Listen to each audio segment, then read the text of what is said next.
¿Quién es el músculo tensor del velo del paladar? ¿Y de quién recibe su inervación? ¿Y por qué es importante que lo conozcan? ¿Cómo se denomina el relieve que forma la glándula sublingual en el piso de la boca? No vayan a confundir y vayan a informar que es un tumor. No, es el pliegue sublingual, es la elevación de la glándula sublingual.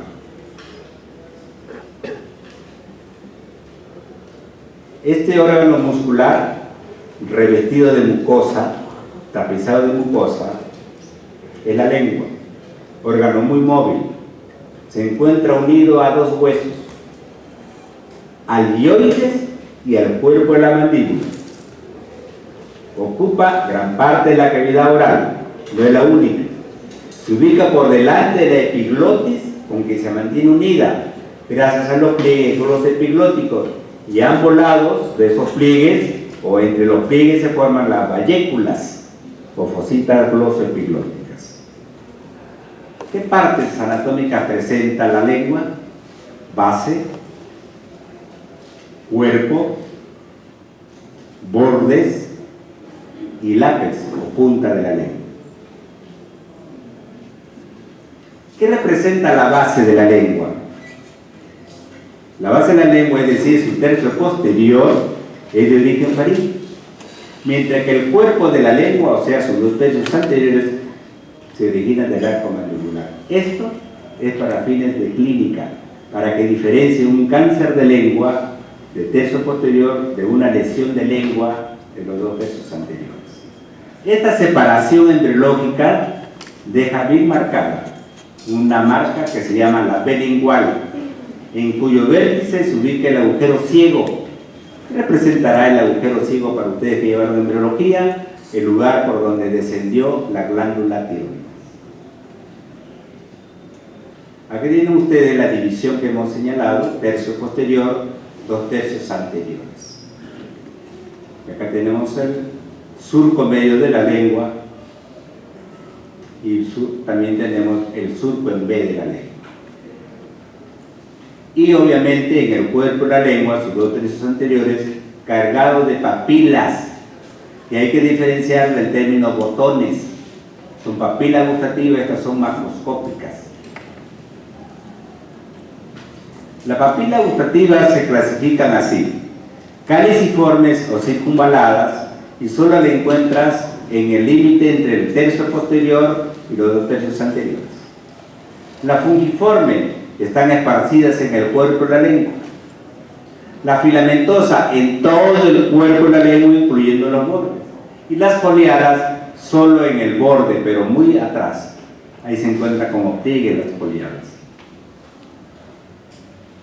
Comentario: la lengua, con sus 10 centímetros de largo, cuya mucosa del dorso está recubierta de papilas, se calcula que nosotros los adultos percibimos con unas 10.000 papilas, percibimos el sabor de los alimentos. Esta mucosa transparente que está debajo de la lengua, en la cara ventral, que representa el frenillo, tiene a veces un acontecimiento. Algunas personas dicen: no hablas bien porque tienes quizás el frenillo corto. A ver si el padre le dice eso, le revisan el frenillo al niño y efectivamente tiene el frenillo corto. Entonces usted le va a hacer un trabajito ahí que se llama la frenectomía y le solucionan el problema. ¿Para qué? Para que no tenga dificultad de hablar. Acá están los músculos de la lengua. Yo le dije en comienzo que son órganos netamente muscular revestidos de mucosa. Acá clasifican a los músculos de la lengua: extrínsecos e intrínsecos. Los extrínsecos movilizan la lengua y los intrínsecos cambian de forma a la lengua. Con respecto a los extrínsecos, miren sus nombres: genio gloso, de la mandíbula a la lengua, es decir, de la apófisis genio; hiogloso, que es muy importante, del hioides hacia la lengua; el estilogloso, de la apófisis tiloides a la lengua; el palatogloso, igualmente del paladar blando de la lengua. ¿Quién forma? Él forma el pilar anterior. ¿Por qué relaciono esto? Lo voy a relacionar con la región tonsilar. Luego tenemos otro musculito como son el faringogloso y el condrogloso. Los músculos intrínsecos que cambian la forma de la lengua representa la gran masa muscular restante de la lengua. ¿Quiénes son estos músculos? ¿Los puedo disecar? ¿Los puedo aislar? Muy difícil. Pero según la dirección de sus fibras se le llaman longitudinal superior, longitudinal inferior, transverso y vertical.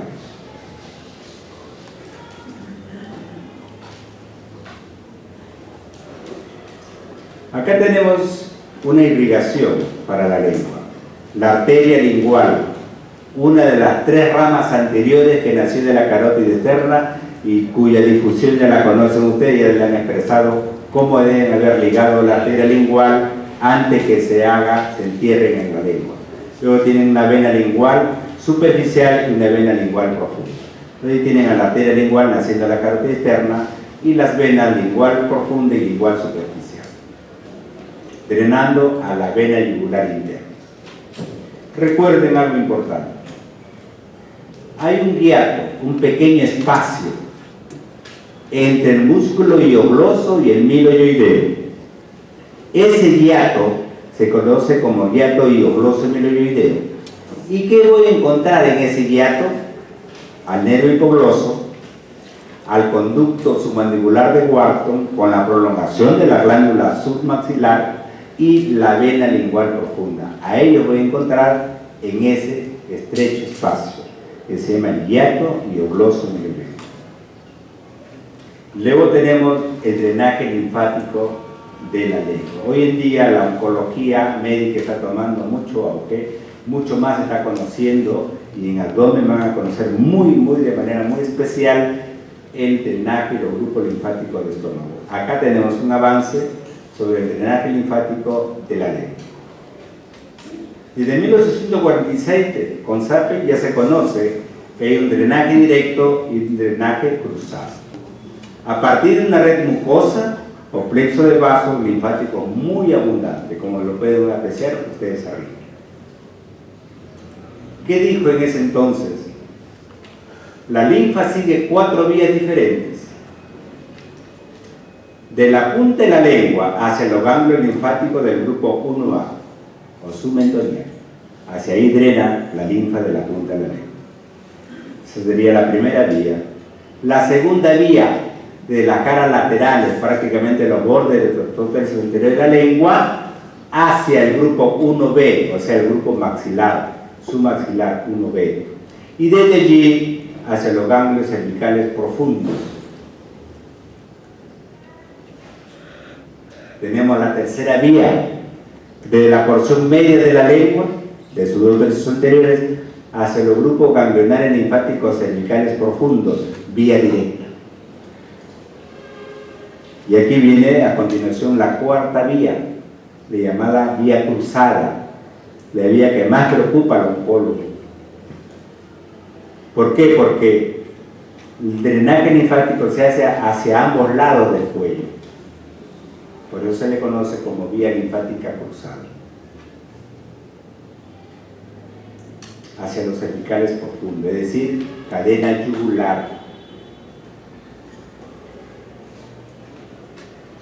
Esto explica por qué los tumores malignos del tercio posterior de la lengua hacen metástasis en los ganglios cervicales profundos de ambos lados.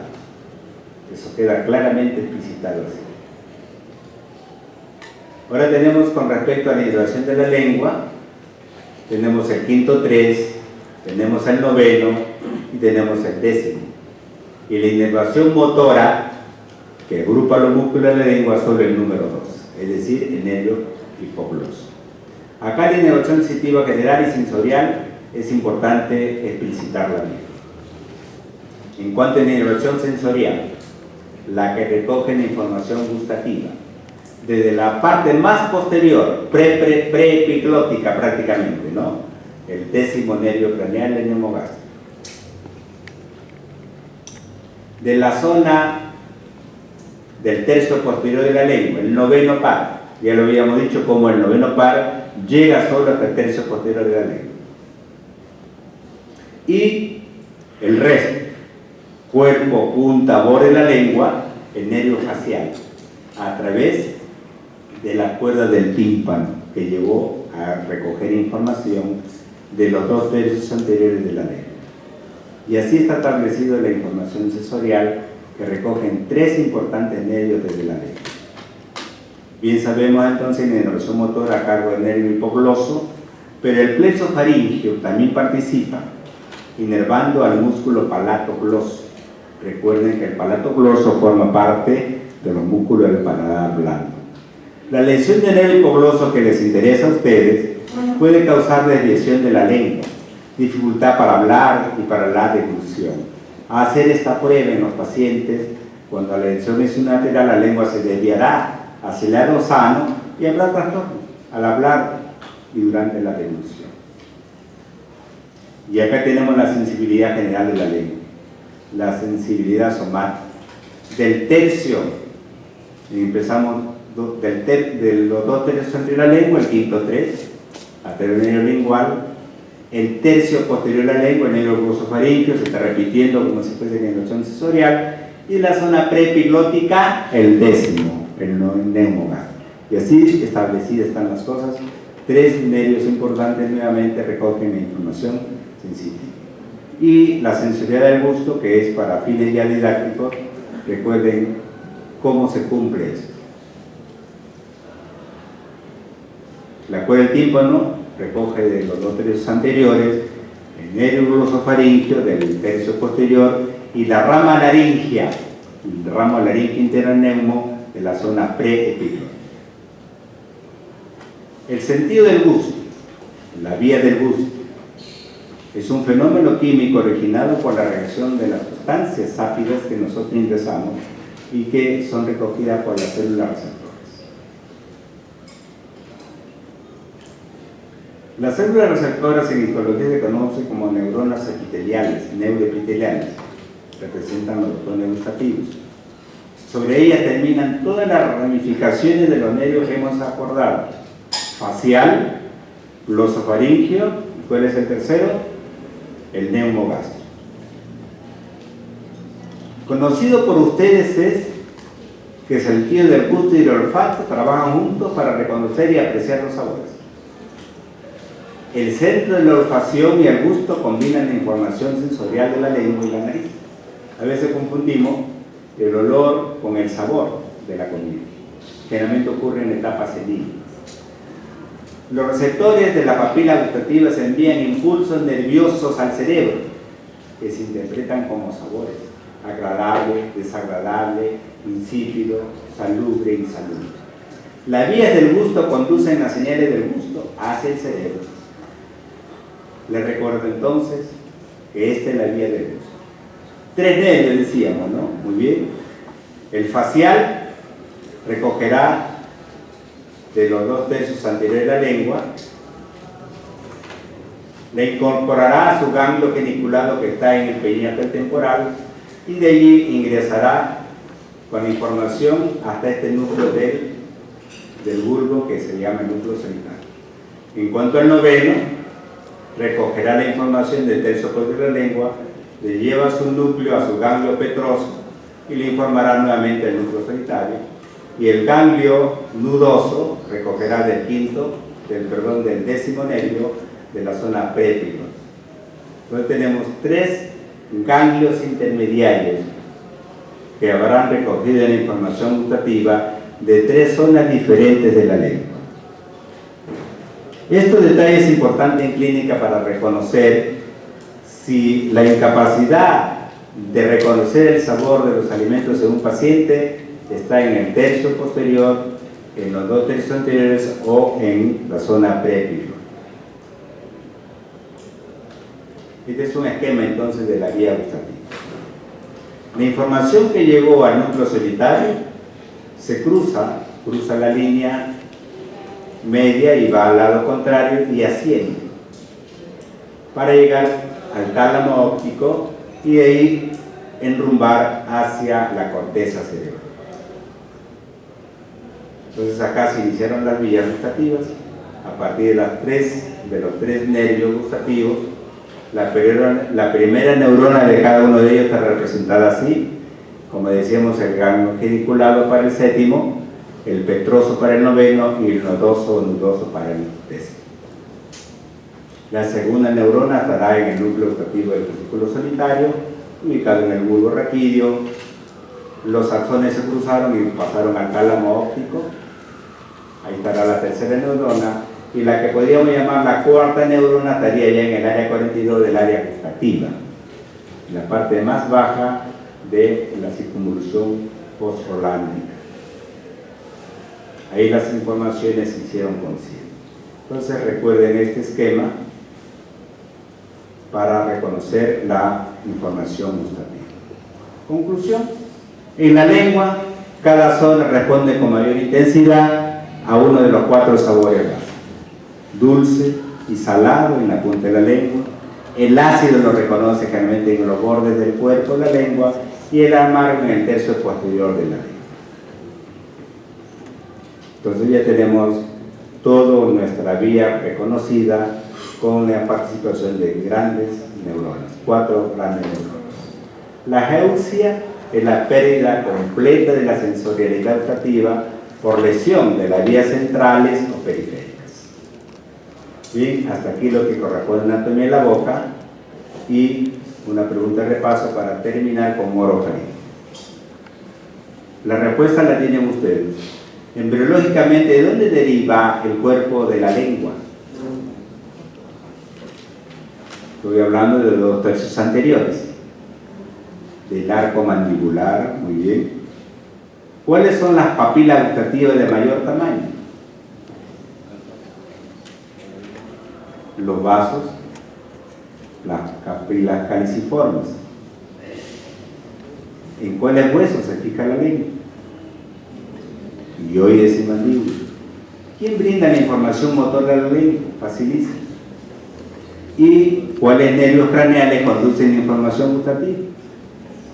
Ya lo tienen en ese orden, ¿no? Facial, gloso y neumogástrico. Y culminamos la clase con orofaringe. ¿Qué es la orofaringe y qué rol cumple? Situada detrás de la boca, la orofaringe es el tránsito obligado de los alimentos. Limita por arriba con el paladar blando, hacia abajo con la base de la lengua, y los lados con los arcos palato-gloso y palato-faringe. Y se extienden entonces desde el paladar blando hasta el epiglotis. Lo que se reconoce bien rápidamente para iniciar el estudio de la orofaringe es la úvula, en el centro, y los arcos a los lados. El arco que se observa detrás es el arco palato-faríngeo y el que está acá es el palato-gloso, llamados pilar posterior y pilar anterior respectivamente. La úvula y los arcos.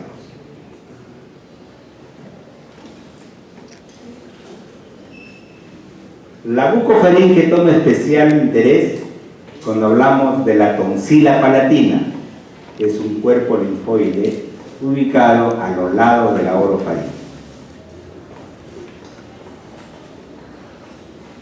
Ella forma parte de este anillo, que ustedes lo conocen como el anillo de Waldeyer, donde se destacaba la amígdala de Luschka, la amígdala de Ehlers o tubárica, la amígdala palatina y la amígdala lingual.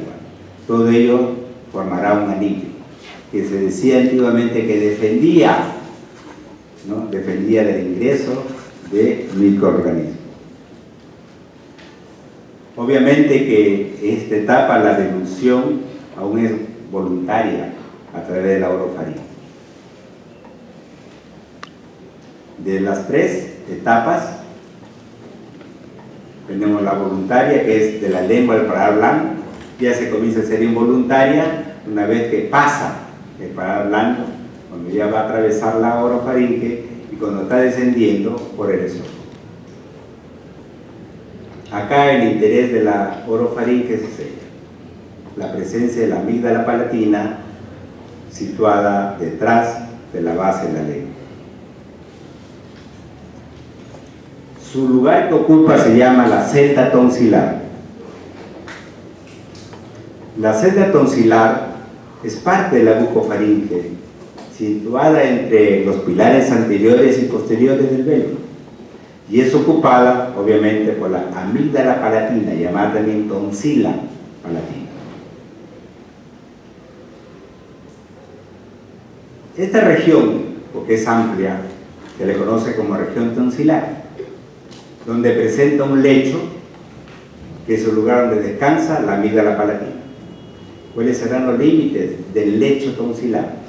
Tenemos el pilar anterior o palato gloso, el pilar posterior o palato faríngeo, la óvula y la base de la lengua.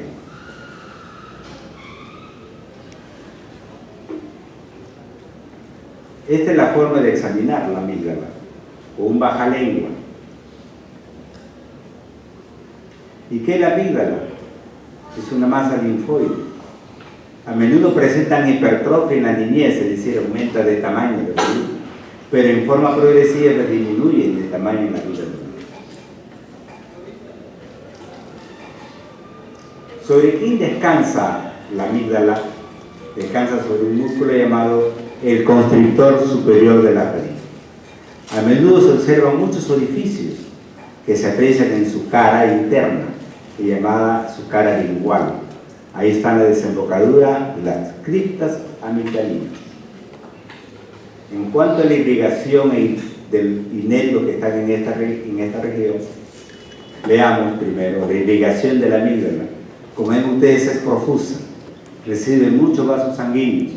Se destacan entre ellos, en este orden, la arteria faringe ascendente, que es su fuente principal de irrigación.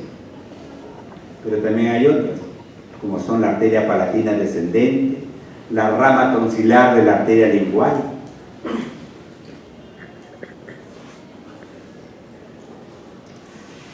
De las venas hay una gran vena, que se llama la gran vena paratonsilar.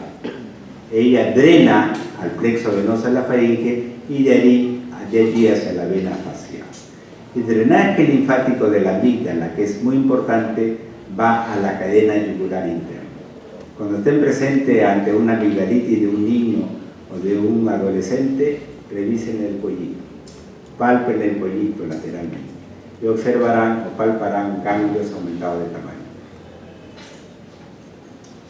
El nervio que va a ser importante a su paso por la región tonsilar es el nervio glosofaríngeo, con el cual hay que tener muchísimo cuidado en el momento que hacemos hábilmente la extirpación de la amígdala palatina. A pesar de la habilidad y la experiencia, a veces desgarramos este nervio o lo cortamos. También participa en la inervación de esta región el neumogástrico. Pero acá el fundamental es el que acabo de señalar, el nervio glosofaríngeo. Y acá regresamos de nuevo a este anillo linfático de Waldeyer con los componentes, la amígdala de Luska, la amígdala tubárica de Herlach, la amígdala palatina y la amígdala lingual, formando el famoso anillo. La amigdalitis, como tema final clínico, es un proceso inflamatorio. Afecta a la amígdala palatina, es sin duda el acontecimiento más frecuente en los niños y en los adolescentes y en época como esta. Se acompaña del estado febril, malestar general, los niños no tienen deseo de comer y cuando comen al pasar los alimentos aumenta el dolor. Así se presenta en muchos aspectos la amigdalitis purulenta. En estos casos ya hay que poner una batería de antibióticos para que se pueda inmediatamente parar o frenar este acontecimiento bacteriano. Como decíamos, afecta muy a menudo a los niños. Miren los niños con hipertrofia de amígdala, muy grandes, muy aumentadas. Hay que hábilmente guillotinarlas para extirparlas.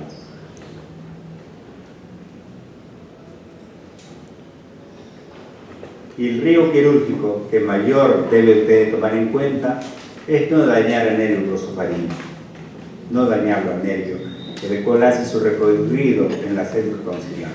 ¿Cómo lo hará? ¿Por arriba de la amígdala? ¿Por detrás de la amígdala?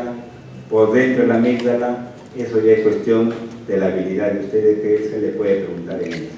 O en cualquier momento. Controlar la hemorragia es importante. Concomitante a la extirpación de la amígdala va a sobrevenir una hemorragia. Han cortado la gran vena paratonsilar, hay que frenar esa hemorragia. El resto ya lo pueden poner ustedes en su parte, recomendándole a la persona que mantenga fríos los alimentos con el niño. Bien, hasta aquí ha sido la clase de anatomía de boca y orofaringe. Les agradezco su atención.